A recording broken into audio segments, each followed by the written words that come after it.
Welcome to my class. In continuation with Unit 3 Statistical Tools and their Interpretation, we are doing measures of dispersion, and we finished the various measures of dispersion.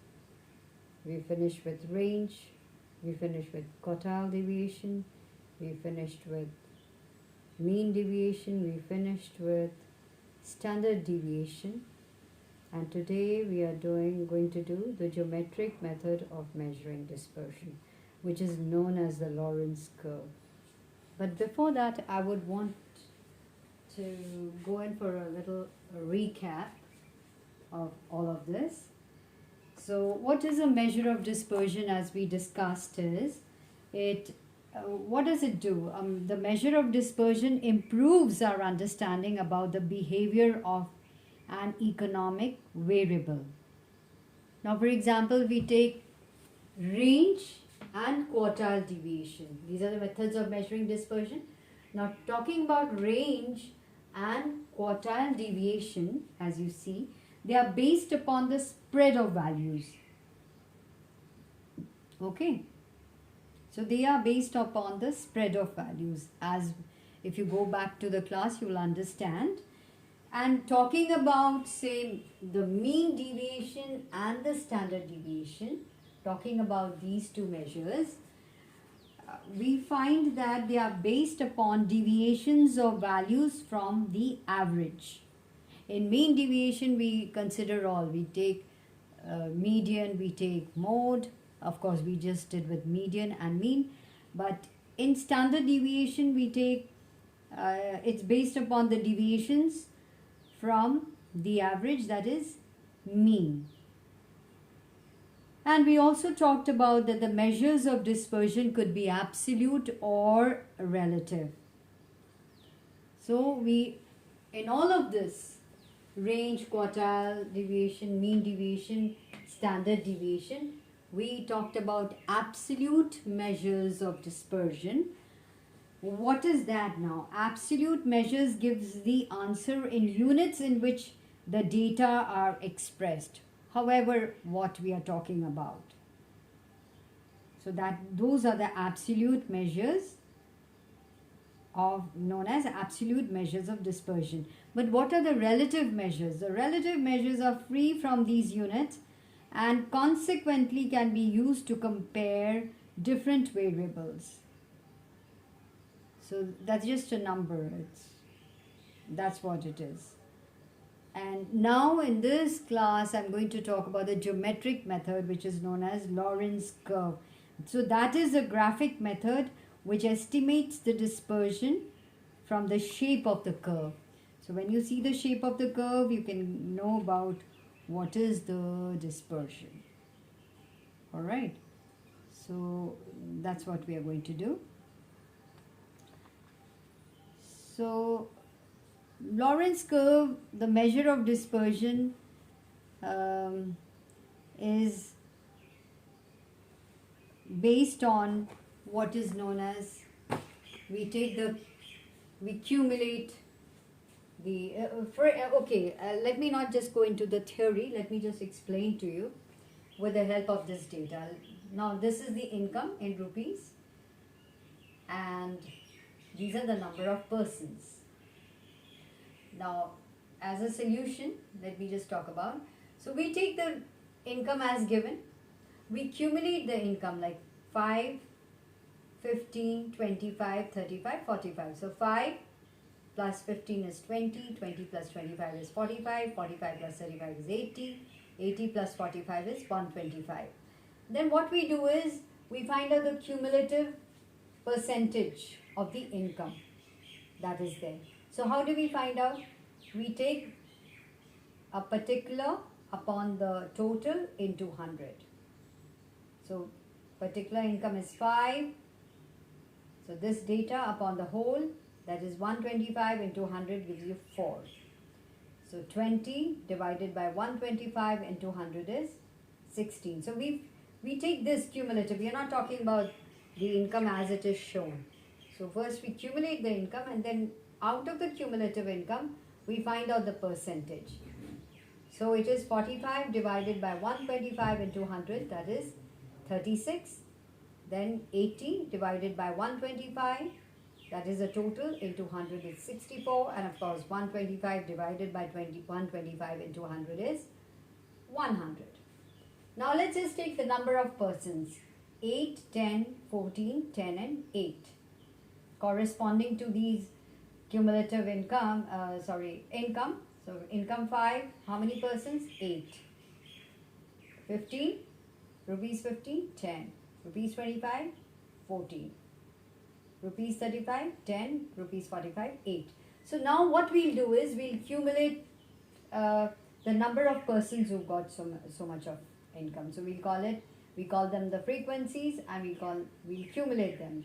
So 8 plus 10 is 18. 18 plus 14 is 32. 32 plus 10 is 42. 42 plus 8 is 45. So in the same manner, we are going to work out the percentage of the cumulative frequency. So we take a particular person, so many persons upon the total number of persons into 100. So this is how we build up the cumulative. So 8 upon 50 into 100 is 16%. 16% get how much?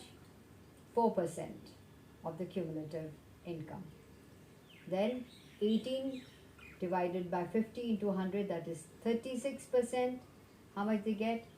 16% of cumulative income. So this is how we work out the cumulative frequency. So 32 divided by 50 into 100 is 64. 42 divided by 50 into 100 is 84. And 50 divided by 50 into 100 is 100. So that's how we work it out. Alright. Now the important part. We're going to show the percentage of income on the y-axis and the percentage of persons on the x-axis. And what we do is we draw a line of equal distribution. This is known as the line of equal distribution.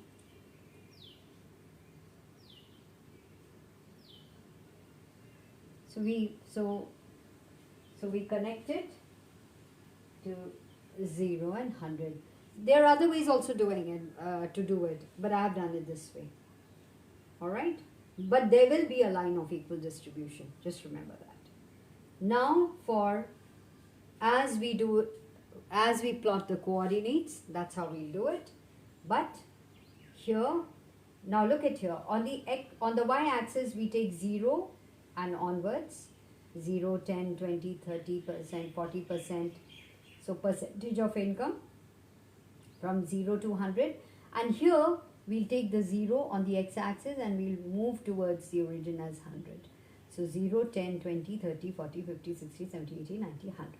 Alright. Now comes the important part. Now what we do is, now look at this. So we have the cumulative income 4. See, suppose this is 4. And how many of 4? How many persons have got it? 16. So this comes as 10, maybe 11, 12, 13, 14, 15, 16. So you put a dot here. Alright.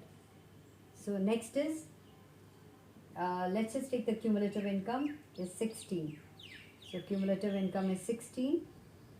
And how many? 36 people. So 35 would be here, 36 would be here. Just make a line here. Okay. This is how you can work with a scale. Then for example, the next is cumulative income 36. So 36 is somewhere here. Okay. So we come to, let's say 36 is here. And how many have got it? Say 64. So you could work it out like 64 somewhere here. This is how we do it. Then the next one is how many?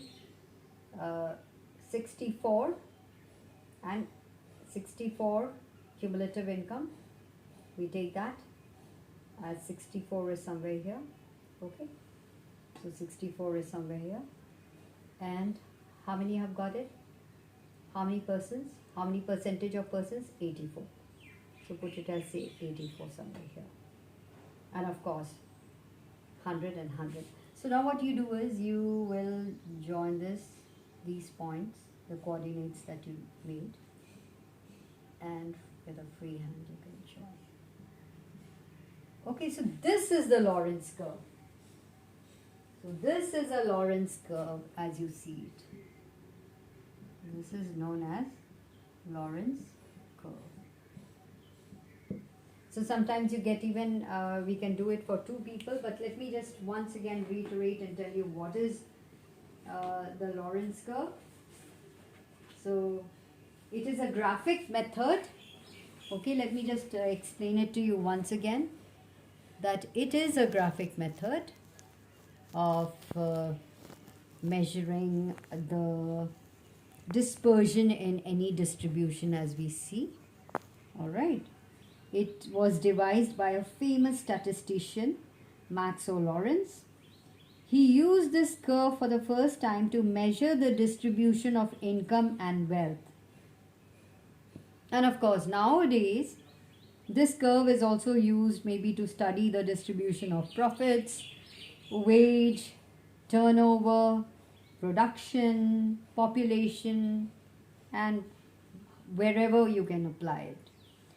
And Lorenz curve is all about cumulative percentage. It's known as a cumulative percentage curve, in which the percentage of the item is combined with the percentage of frequencies.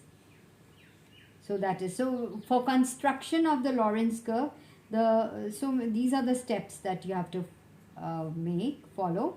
Step 1, size of the items. Size of the items, if they are given, fine. Or what you do is, if they are class intervals given, then you must find out the midpoints. So then the midpoints will be cumulated. So size of the items or the midpoints in case of class intervals, they are cumulative. I've taken the size of the items as given. So their cumulative total is taken equal to 100. Their percentages are obtained for different cumulative values. Now, step 2, like size of items, frequency is also calculated. Last cumulative frequency is treated equal to 100.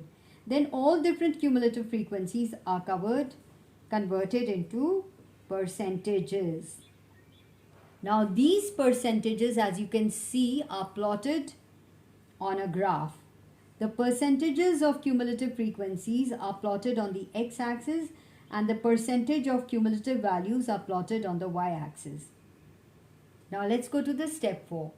In this, on the x-axis, we start from 100. On the x-axis, where did we start? From 100 to x to 100 to 0. And on the y-axis, we move from 0 to 100. Another step that you have to be careful is 0 on x-axis and 100 on y-axis are joined by a line. Can you see that? 0 and 100? So 0 and 100 are joined by a line. This is known as the line of equal distribution. This is the line of equal distribution, or it's sometimes referred to as equality line. Now we have to plot the percentages of cumulative values of the variables y against the percentage of the corresponding cumulative frequencies which are given on x for the given distribution, and we join the points with a smooth freehand curve. The curve which we obtain shows actual distribution, and it is called the Lorenz curve. And remember, the Lorenz curve will always lie below the line of equal distribution. It is always below the line of equal distribution. See, look at this. It is always below the line of equal distribution. And the further it is from the line of equal distribution, the more is the dispersion. The closer it is to the line of equal distribution, the less is the dispersion. So, the more Lorenz curve is away from the line of equal distribution, the greater is the dispersion. If the dispersion is uniform, the Lorenz curve will coincide with the line of equal distribution. So, even that is there. Now, for example, what happens sometimes there could be two of them. For this, I think so much is, I hope you understood. Maybe in the next class I'll do maybe comparison with two, we could interpret the result. We can compare, say, the wage distribution in two factories perhaps with the help of a Lorenz curve to show the distribution. And let me just repeat myself. You must, in your notebooks right now, do this. Open your books and whatever you have there, whichever numerical you have based on this Lorenz curve, you do that from there and try to understand what I've said, and then do one from the exercise, and I'm sure you'll be ready to go.